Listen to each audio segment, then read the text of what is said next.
할렐루야! 굿TV 세상을 보는 창 5세 고감을 시청하시는 시청자 여러분, 저는 부천 소원교회를 섬기고 있고 교회 언니 유미 유튜브 채널을 운영하고 있는 이유미 사모입니다.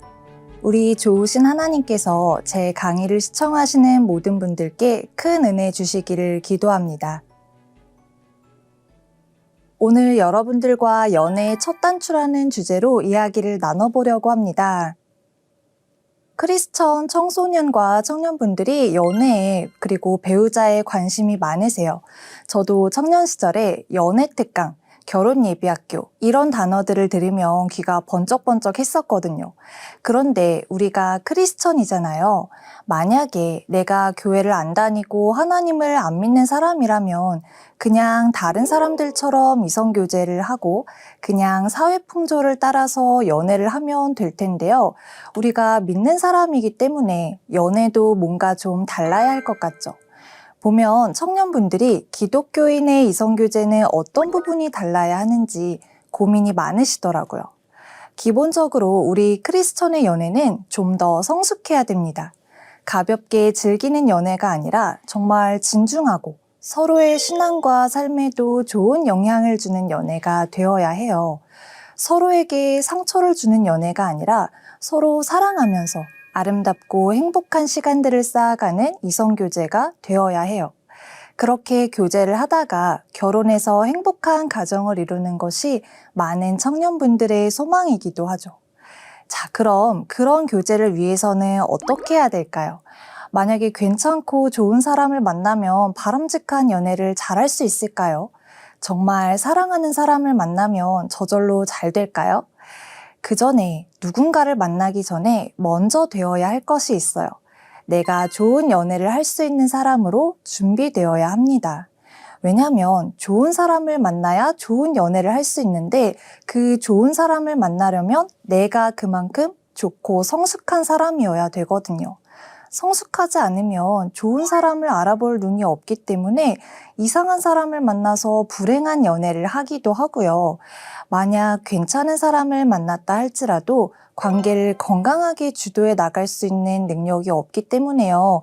관계가 힘들어지거나 아니면 결국 실패를 하게 돼요. 그래서 나 자신을 점검하고 준비시키는 것, 이것이 크리스천의 올바른 연애를 위한 가장 첫 번째 단추입니다. 내 자신이 제대로 준비되지 않은 상태에서 연애를 하면요, 오히려 독이 돼요. 이 친구랑 사귀면 마냥 좋고 행복할 것만 같았지만 교제하면서 오히려 더 스트레스를 받기도 하고요. 이상하게 힘들어요. 그리고 몸과 마음에 깊은 상처를 남기고 관계가 끝나버리죠. 돌이켜보면 시간과 감정만 소모한 것 같아요. 우리 크리스천 청년분들은 그런 연애가 아니라 정말 좋은 사람과 만나서 기쁘고 설레고 아름다운 교제를 하고 싶으신 줄 믿습니다. 그러려면 나 자신의 상태를 먼저 깊이 들여다보고 점검할 수 있어야 돼요. 대체 어떤 부분을 점검하고 살펴봐야 될까요? 나의 내면의 감정과 연애를 하고자 하는 동기를 살펴봐야 돼요. 우리 보통 언제 연애하고 싶나요? 외로울 때 하고 싶죠. 특히 크리스마스 이브에 커플들을 보면서 괜히 신경질이 나고 옆구리가 허전해지잖아요. 연애가 하고 싶어지죠. 크리스마스 이브에는 예수님의 탄생을 감사하고 기뻐해야 되는데 연애에 마음이 간단 말이에요. 그래서 막 소개팅 어플을 설치하죠. 이렇게 연애를 하고자 하는 동기는 보통 외로움에서 출발해요. 제가 질문 2가지를 드릴 테니까 한번 답을 해보세요. 현재 솔로이신 분들은 나는 지금 혼자이기 때문에 힘든가? 이 질문에 대한 답을 생각해 보시고요. 그리고 현재 이성교제를 하고 계신 분들은 나는 지금 연애 중이지만 그럼에도 외로운가? 이 답을 생각해 보세요. 만약에 이 2 질문 중 하나에 그렇다라고 답변하셨나요? 그렇다면 현재 연애를 하면 안 될 가능성이 높습니다. 혼자이기 때문에 힘들다고 생각하시는 분들은 현재 외로움이라는 감정을 느끼고 계신 거예요. 여러분, 연애에 있어서 가장 큰 동기가 되기도 하지만 동시에 가장 조심해야 할 감정이 바로 이 외로움이에요. 외롭다는 이유로 인해서 연애를 시작하면 좋은 결과로 이어지지 않는 경우가 많아요. 왜냐하면 외롭다는 것은 마음에 결핍이 있다는 것이고요. 결핍이 있다는 것은 마음이 온전하게 채워져 있지 못하다는 거예요. 보통은 이러한 텅 빈 마음을 사람이나 이성 친구로 채우려고 하게 되는데요. 그러면서 나도 모르게 심리적인 기대를 하게 돼요. 연애를 하니까 이제 외롭지 않겠지. 상대가의 외로움을 채워주겠지. 이런 기대를 하게 돼요. 그런데 문제가 뭐냐면 이 기대가 인간관계로는 완전히 충족이 안 된다는 거죠. 마음속 외로움으로 인한 결핍은 사람이나 이성 친구로는 절대 채워질 수 없어요. 세상에 그 누구도 내 외로움을 온전히 채워줄 수 있는 사람은 없어요. 외로움이라는 동기로 연애를 시작하면서 이성 친구가 내 결핍을 채워주길 바래요. 하지만 상대는 그걸 다 받아주지 못해요. 그러면 어떻게 되냐면 해소되지 않는 외로움을 해결하기 위해서 이성 친구에게 과하게 의존을 하거나 심하게 집착하게 돼요. 그래서 계속 마음이 힘든 상태가 지속됩니다. 그러다 보면 문제가 되는 게요. 나도 스트레스를 받지만 과도한 의존으로 인해서 상대에게 스트레스를 주는 가해자가 될 수 있다는 거예요. 하루 종일 연락을 기다리면서 집착을 하고 아니면 상대의 사생활과 독립적인 영역을 침범하기도 하고요. 힘들게 하고 상처를 주게 돼요. 게다가 내가 관계의 가해자뿐 아니라 피해자가 될 수도 있어요. 왜냐하면 외로움이라는 것은 약점이 돼요. 누군가가 참 이용하기 쉬운 약점이에요. 나쁜 사람들은요, 이런 외로운 상태에 있는 사람을 본능적으로 기가 막히게 알아봅니다. 그래서 나에게 함부로 하는 못된 이성을 만나게 될 가능성이 높아져요. 심하면 정서적 폭력, 신체적 폭력, 그리고 성적 폭력의 피해를 입기도 해요. 제가 상담했던 분 중에 남자친구에게 심각한 폭언과 폭행으로 고통받던 분이 있었어요. 이분이 결국에는 폭언과 폭행 때문에 남자친구와 헤어지게 되었는데요. 문제는 몇 달 지나지 않아서 그 사람과 다시 또 만나더라고요. 이분이 하시는 이야기가 뭐냐면 이 남자가 나쁜 사람인 걸 잘 알고 있지만 나는 헤어지고 혼자 있는 상태가 더 힘들다. 외로운 것이 더 싫다. 라고 하셨어요. 외로움을 참지 못해서 계속해서 그 굴레에 스스로를 집어넣어요. 빠져나올 수 없는 거죠.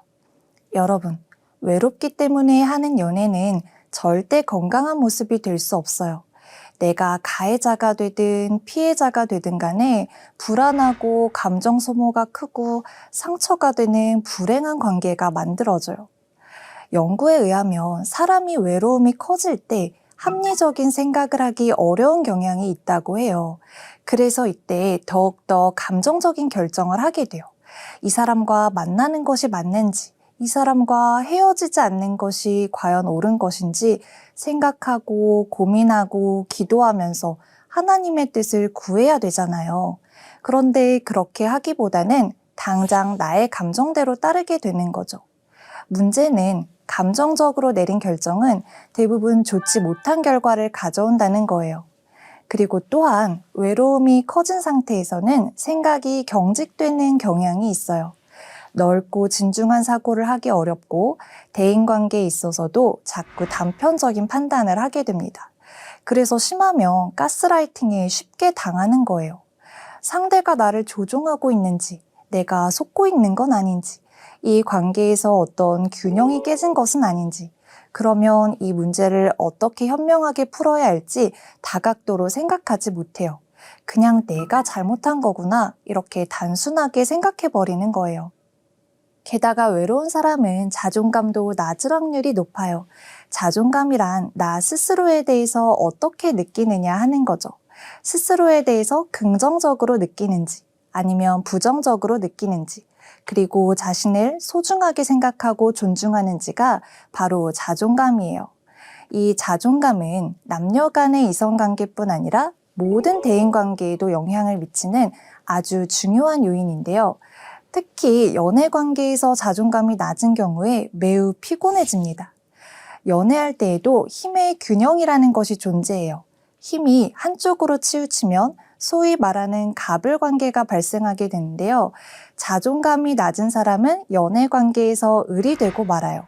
왜냐하면 자신의 기준이 없기 때문에 상대의 눈치를 보면서 많은 것을 맞추려고 하기 때문이에요. 말 하나, 행동 하나에도 의미를 부여하고 집착해요. 그러면서 결국에는 상대가 지치게 만들고 떠나가게 만들죠. 또한 더 염려스러운 것은 여러 상황에서 스스로의 몸과 마음을 잘 보호하지 못한다는 거예요. 왜냐하면 자신을 소중하게 여기지 않거든요. 이성 친구의 정서적 폭력이나 언어적 폭력을 그대로 받아들이고 허용하는 거죠. 나를 내가 좋게 생각하지 않고 소중하게 여기지 않으면 다른 사람들도 나를 소중하게 여기지 않아요. 그건 스스로를 해치는 것일 뿐만 아니라 하나님의 마음도 아프게 하는 행동이에요. 그런데 이런 분들도 계세요.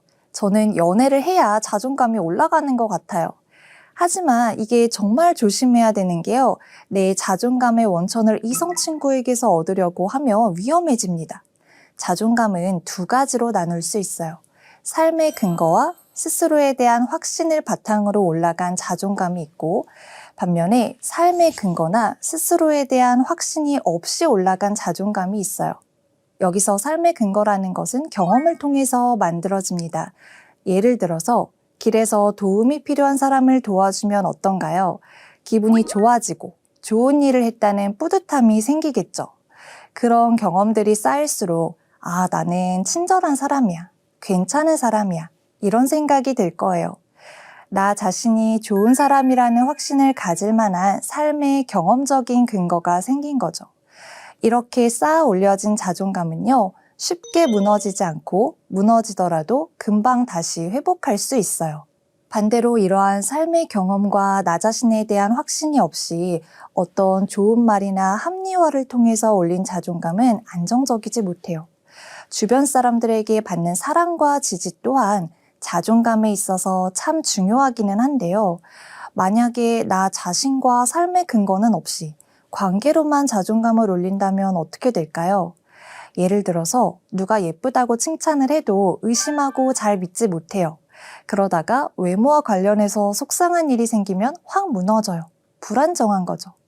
이와 비슷하게 혼자 거울을 보면서 난 소중한 사람이야 라고 되뇌이는 것, 주변에서 넌 가치 있는 사람이야 라고 말을 하는 것, 이런 식으로 인위적으로 올라간 자존감은 약해요. 이게 스스로가 느끼는 자신의 모습과 실제 삶과는 거리가 있기 때문에 확신이 없는 거예요. 자존감이 높긴 하지만 단단하지 못하기 때문에 이런저런 일에 쉽게 영향을 받고 잘 무너집니다. 그래서 자존감의 원천을 외부에서, 즉 관계에서만 얻으려고 하면 문제가 생겨요. 내 자존감의 원천이 그 이성 친구, 이 연애 관계 하나이기 때문에 이 관계에서 갈등이나 문제가 생기면 자존감은 다시 부서지는 거죠. 그런데 만약에 정말 나를 헌신적으로 사랑해주고 보듬어주는 그런 이성 친구를 만나면 괜찮을 수도 있겠죠. 하지만 애초에 자존감이 불안정한 상태에서는 그렇게 온전히 사랑하고 헌신해주는 이성을 만날 가능성이 낮아요. 오히려 더 사랑하고 더 헌신하는 쪽은 자존감이 낮은 내 쪽이 될 확률이 커요. 그러면 이 관계로 인해서 내 자존감이 올라간다기보다는요, 내가 오히려 상대방의 자존감을 올려주는 역할만 하게 되는 거예요. 자, 이렇게 외로워서 하는 연애, 그리고 자존감도 낮은 상태에서 하는 연애는 절대 바람직하지 않습니다.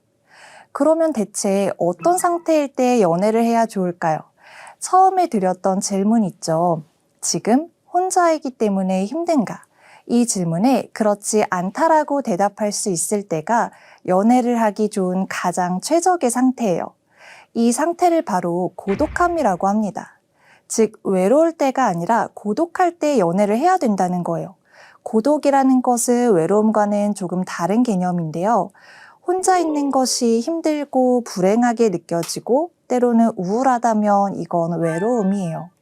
반대로 혼자 있는 시간이 불행하지 않은 상태, 혼자 있는 시간을 잘 사용할 수 있고 심지어 이 시간을 즐길 수도 있다면 이건 고독이라고 합니다. 때로는 홀로 있는 상태를 자기가 스스로 선택하기도 해요. 자발적 솔로인 거죠.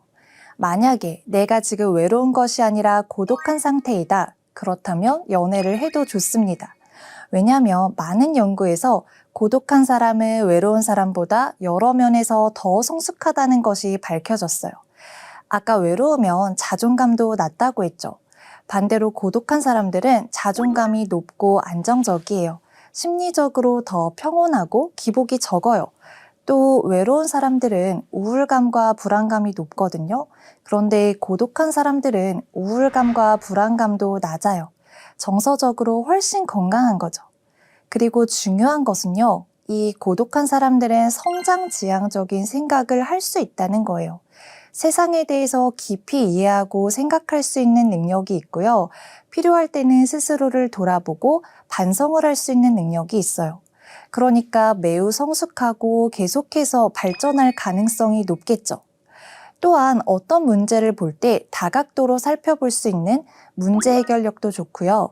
심지어 대인관계 능력도 더 좋은 것으로 밝혀졌어요. 신기하죠? 혼자 있을 때 잘 있을 수 있는 사람이 대인관계도 더 좋다는 거예요. 결국에는 홀로 있어도 괜찮은 사람은 그렇지 않은 사람에 비해서 인지적인 부분, 정서적인 부분, 그리고 심지어 관계적인 부분에 있어서도 더 뛰어나다는 거죠. 이런 사람이 연애를 해야 그 관계가 올바르고 건강할 수 있을 거예요.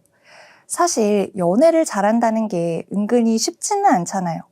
다르게 살아온 두 사람이 만나서 가장 가까울 수도 있는 관계가 되는 건데 이게 너무 좋기도 하지만 때로는 힘들 때도 분명히 있단 말이죠. 연인 간에 일어날 수 있는 여러 갈등을 잘 해결하려면 그만큼 지혜가 있어야 되고요. 상대를 이해하고 배려할 수 있는 관용적인 마음도 있어야 돼요. 어떨 때는 스스로를 돌아보고 잘못된 점이 있으면 고쳐야 할 거고요. 때로는 자존심을 내려놔야 될 일도 생기고요. 그럼에도 품고 사랑할 수 있어야 돼요. 마음이 건강해야지 할 수 있는 거죠. 정말 사랑하는 사람을 만나면 그 다음은 다 저절로 잘 될 것만 같아요. 누군가의 외로움을 채워주기만 한다면 너무 좋을 것 같아요. 그러나 막상 현실은 그렇지 않습니다. 내면이 넓고 단단하고 성숙해야지 원만하고 바람직한 연애가 가능해요. 그래서 한번 꼭 점검해 보세요. 지금 외로운 것인지, 즉 혼자인 상태가 힘들거나 우울한 것인지, 아니면 고독한 것인지, 즉 혼자인 상태가 힘들지 않고 괜찮은지 꼭 점검해 보세요. 많은 분들이 외로움을 이겨내지 못해서 잘못된 선택을 하곤 해요. 특히 청년 시기인 20대부터 30대 중반까지는요, 외로움을 강하게 느끼는 시기이기 때문에 더더욱 주의가 필요합니다. 어떤 분이 나쁜 이성 친구를 만나서 크게 피해를 입고 고생을 하시다가 결국에는 헤어졌어요. 이분이 헤어지고 나서 뭐라고 하시냐면 당분간은 연애를 하지 않을 것이다. 당분간 이성교제를 안 하고 신앙생활을 회복하는 것이 하나님 뜻인 것 같다. 이렇게 결심을 하셨거든요. 그런데 얼마 후에 보니까 이분이 또 다른 연애를 시작하셨더라고요. 결국에는 가족이랑 지인들과 관계가 단절되고 예전보다 더 돌이키기 힘든 안 좋은 상황이 되셨어요. 그래서 제가 많이 안타까웠어요. 청년의 시기에 외로운 감정을 이겨내는 것이 참 힘들어요. 사실이에요. 하지만 그래도 해야 됩니다. 그러면 대체 어떻게 이것을 이겨내야 할까요? 그 방법이 있어요. 외로움을 고독으로 바꾸시면 돼요. 어떻게 바꿀 수 있을까요? 하나님과 더 가까워지면 돼요. 내 마음속 결혈을 오직 하나님으로만 채우는 거예요. 그러면 분명 혼자인 상태인 건 똑같은데 하나님과 늘 함께 한다는 사실을 알고 있기 때문에 신기하게 외롭지가 않아요. 하나님께서 함께 하신다는 기쁨이 내 안에 충만해지고 결핍이 사라집니다. 외로운 감정이 긍정적인 고독으로 변하는 거죠. 그러면서 혼자 있는 시간을 더 잘 사용할 수 있게 돼요. 왜냐하면 믿음 생활에 집중하다 보니까 하나님께서 지금 내게 원하시는 것이 무엇인지, 지금 어떤 일을 하는 것이 주님의 뜻인지 기도하면서 말씀으로 잘 인도받을 수 있게 돼요. 그러면 그것이 학업이든 아니면 일이든 자기 개발이든 무엇이든 간에 혼자 있는 시간을 그것에 더 집중해서 쓸 수 있게 되는 거죠. 그렇게 내 삶에 여러 근거들이 생기면서 자존감도 올라가게 돼요. 결과적으로 삶 자체가 더욱더 긍정적이고 바람직해집니다. 즉, 영적인 성장과 삶의 육신적인 성장이 함께 일어나는 거예요. 나는 지금 혼자이다. 그래서 외로워서 힘들다. 이런 분들은 생각을 한번 바꿔보세요. 이건 절호의 기회다. 하나님과 더 가까워질 수 있는 기회. 고독을 통해서 영육 간에 성장할 수 있는 기회예요. 혼자일 때만큼 하나님과 더 가까워질 수 있는 순간은 많지 않아요. 연애를 하면요, 아무리 믿는 사람과 교제를 한다고 해도 신앙생활에 집중하는 게 그전만큼은 잘 되지 않죠. 어쩌면 혼자인 상태는 다시 오지 않을 귀중한 기회예요.